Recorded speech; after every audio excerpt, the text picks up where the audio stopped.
अस्सलाम वालेकुम जी। वेलकम करता हूँ आपको मुर्तज़ा गार्डन चैनल पे जी। आज मैं फिर एक दफ़ा सब्ज़ाज़ार विज़िट पर आया था। जो पहले मैंने एक दो प्रोग्राम किए थे, तो बाजी के पौधे रहते थे तकरीबन दो तीन पौधे हैं जो दो तीन महीने से ही मेरे पास थे। उन्होंने कहा कि इनको लगा के उधर ही रख लो, तो जब ये रेडी हो जाएंगे तो हमें पहुंचा देना। तो वो मैं आज देने के लिए आया था, तो मैंने सोचा चले आपके साथ थोड़ा सा तीन चार पौधों की अपडेट आपको दे दूं, ताकि आपको समझ आ जाए। अगर आपके पास भी हैं या आप लगाना चाहते हैं तो आपको तसल्ली से उनकी अच्छी तरह से समझ आ जाएगी।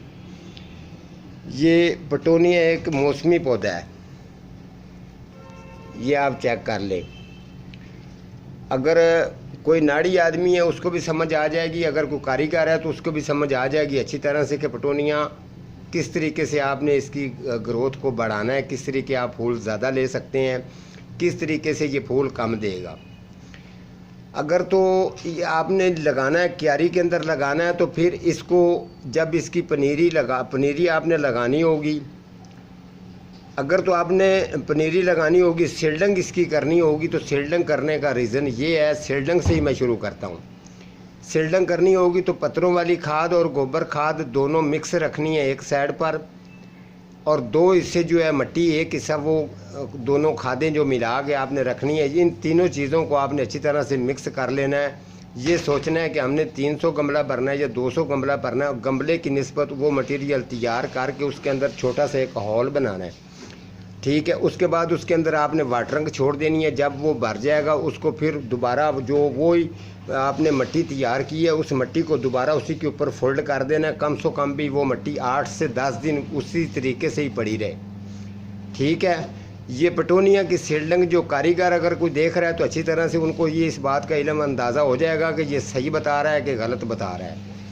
पटोनिया की सील्डिंग जो है ये थोड़ी सी मुश्किलात पैदा कर देती है, ये बड़ी देर से ग्रोथ होती है। लेकिन अगर आपने ये मटेरियल जो मैं बना रहा हूँ, यही मटेरियल बना के अगर आप लोग इनको डालेंगे तो इनकी ग्रोथ पनीरी की जो सील्डिंग होगी वो बड़ी बेहतरीन और अच्छी इसकी सील्डिंग हो जाएगी। उसके बाद बात आ जाती है पौधों पे। जब इसका कोई 2.5-3 इंच का कोई बड़ा पौधा अगर इनका हो जाता है, इसके अंदर वैरायटी एक देसी भी होती है, और वो तकरीबन उसकी इतनी क्वालिटी नहीं थी। वो तकरीबन 2007-8 के अंदर आई थी, तो वो इतना ज़्यादा कामयाब नहीं हो सका। इसका तो जिस तरीके स्पीकर की तरह फूल होता है, लेकिन उसका जो है ना फूल ज़रा वो गहरा होता था, तो वो पटोनिया जो है वो इतना कामयाब नहीं रहा। वो देसी टाइप था, उसकी हाइट भी थोड़ी सी ज़्यादा होती थी। तो ये F1 वलैती जो पटोनिया है, ये इसके अंदर काफ़ी कलर होते हैं। इस टाइम मेरे ये बाजी के पास 3 कलर हैं। ये बड़े शौक़ से ये इन्होंने ले के आए थे, और ये 12-12 इंच के गमले के अंदर लगे हुए हैं। अगर आपने इसको छोटे पॉट के अंदर लगाना है तो ये ज़हन में रखना, ये ज़्यादा फूल नहीं देगा। अगर फूल देगा तो एकदम इसके फूल रुक जाएंगे। अगर आपका 7 इंच गमले के अंदर अच्छी ग्रोथ कर गया तो उसके बाद फौरी तौर पर आप इसको मटेरियल आपने वो ही रखना है जो मैंने आपको बताया। फिर इसको 12 या 14 इंच गमले के अंदर लगा के फुल धूप पर रखना है, ठीक है। अगर अदरवाइज़ आपके पास ज़्यादा गमले 1-2 हैं तो फिर आपने इसके ऊपर शापर ज़रूर करवाना है। जब आपने इसको बड़े गमले के अंदर ट्रांसफ़र करना है, वो ही आपका मटेरियल मिक्स ही इसको जो आपने डाला होगा, फिर आपने इसके ऊपर इसको जो है ना, अगर आपके 10 पौधे हैं तो आपको जो है ये जो लेमिन वो शापर होता है, वो आपने शापर इसको ऊपर करवाना है। नीचे इसके स्टिकें लगा के, ताकि शापर इसके ऊपर रहेगा। जितनी मर्ज़ी सर्दी की शिद्दत तेज़ भी होगी, ये वो तरीका बता रहा हूँ कि आप चाहेंगे कि हमारा जो पटोनिया है ये सबसे पहले तैयार हो, अगर हो जाएगा तो मज़ा आ जाएगा। ये तरीका करेंगे तो आप सबसे पहले पटोनिया को तैयारी दे सकते हैं। कोई नर्सरी वाला है या किसी के घर में है, जब अगर आप इसके ऊपर शापर करवाते हैं तो जब इस धूप निकलती है तो धूप को जब पसीना आता है तो ये हीट की वजह से ये ज़्यादा बढ़ता है। अगर आपकी पनीरी की ग्रोथ अगर आपने सील्डिंग की थी तो वो इतनी ज़्यादा निकल नहीं रही, तो फिर भी आप उसके ऊपर शापर करवाएं 3-4 नीचे गमले रख के। यानी कि आप शाम के टाइम इसके ऊपर शापर करवा देंगे। सुबह जब फुल धूप की हीट होगी 10:30-11 बजे के करीब वो शापर उतार देना। ये रूटीन आप 8-10 दिन करेंगे तो इसकी पटोनिया जो है ये बड़ा ज़बरदस्त और अच्छा ये चल जाएगा। और अगर आपने क्यारी ये गमले की रीज़न मैंने बता दी, अगर क्यारी के अंदर लगाना है तो उस जगह पर लगाना है जिस जगह पर इसके मुड के अंदर वाटरिंग स्टोर नहीं होनी चाहिए। उस जगह पर होना चाहिए कि आप इसको वाटरिंग करेंगे तो इसको जो है ना नमी पसंद है। ये नमी के अंदर जो पौधा है ये ज़्यादा बढ़ता भी है और खुश भी रहता है और कलियाँ भी ज़्यादा लगती हैं और इसको फूल भी ज़्यादा आते हैं। अगर अदरवाइज़ आप इसको ओवर वाटरिंग करते रहेंगे तो फिर इसके पत्ते जो हैं वो ज़्यादा होते जाएंगे, फूल इसको कम आएंगे। आपने ये अगर आपको गार्डियन का शौक़ है तो इस बात की आपको अच्छी तरह से समझ आ रही है, जिस तरीके इंशाल्लाह ताला आपको समझाया जा रहा है। फिर आपने अगर ये क्यारी के अंदर है या गमले के अंदर है तो फिर आपने इसको 7-8 दिन के अंदर एक दफ़ा इसकी खुदाई गुडाई जो है वो आपने लाजमन करनी होती है। अगर कोई नाड़ी आदमी है तो वो उसको पता नहीं चलता, जब ये फूलों के अरूज पर होता है, इसको फूल ज़्यादा लगे हों, चाहे ये घर के अंदर हो चाहे नर्सरी के अंदर हो। कारीगर कोई भी बंदा जो है इसको कभी भी ऊपर से इसको पानी जो है ना वो पाइप के साथ नहीं लगाएगा। पटोनिया को जब भी आपने वाटरिंग करनी है इसके मुड के अंदर करनी है, इसको ऊपर से आपने पानी नहीं लगाना।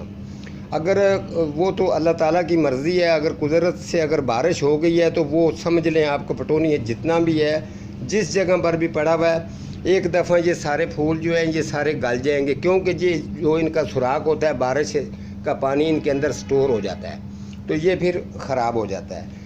तो अगर आपने ज़्यादा फूल देखने हैं तो आपने कोशिश करनी है कि इनके मूड के अंदर ही आप वाटरिंग करें तो इसकी कलियां भी ज़्यादा आएंगी और इसको फूल भी ज़्यादा लगेंगे। और फुल धूप पर लगाना है, साए पर आपने नहीं लगाना। ठीक हो गया।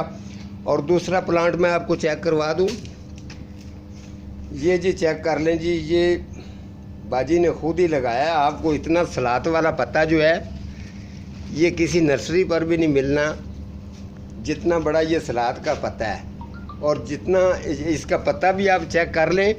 अब ये सिर्फ शौक़ रखते हैं ये गार्डियन, तो गार्डियन का इनको शौक़ है। ये अब अगर किसी नर्सरी पर पड़ा होता तो वो अपनी मर्ज़ी का रेट लगा के इसको सेल कर देता, लेकिन ये अपने खाने पीने के लिए सब्ज़ी वाली चीज़ें जो है वो गमलों के अंदर लगाते रहते हैं। जिस तरीके मैंने बताया था कि जो शौक़ है इनका बहुत पुराना शौक़ है और ये शौक़ रखते हैं। ख़ुद भी गार्डियन ये सारी को समझते हैं। छोटी जो कटके वगैरह जो है ना वो लगाते रहते हैं, यानी कि फ़ारग टाइम पर जो इनके पौधों को ये टाइम देते हैं, इनको जब भी मौका मिलता है तो ये पौधे अपने को संभालते हैं, केयर करते हैं। तो इसके साथ साथ ये ख़ुद बाजी बताते हैं कि हमारी तबीयत ठीक रहती है। अगर बंदा फ़ारग बैठा है तो वो कुछ ना कुछ अगर काम करता रहता तो एक वॉक भी हो जाती है। तो इसी तरीके से हाथ पाँव फिरना टुरना जो है ना ये ज़्यादा अच्छा होता है। तो एक ये इन्होंने बाजी ने लगाई भी जी बेल, ये आपको चेक करवा देता हूँ। बोगन बेल बहुत अच्छी चीज़ है और बहुत ही अच्छी वैरायटी है। ये पहले इसका गमला टूट गया था तो मुझे बाजी ने बुलाया कि इसका गमला जो है ना वो चेंज करें। मैंने इनको गमला चेंज करके दे दिया था। ये भी एक जो अभी इन्होंने ये सलाद का इधर भी एक लगाया हुआ है, देखें कितना खूबसूरत लग रहा है। और ये बोगन बेल जो है ये फूल का जो इनका रूज़ है, इन्होंने इसकी कटिंग की थी। कटिंग करने के बाद ये आपको मैं चेक करवा देता हूँ कि कटिंग करने के बहुत फ़ायदे होते हैं।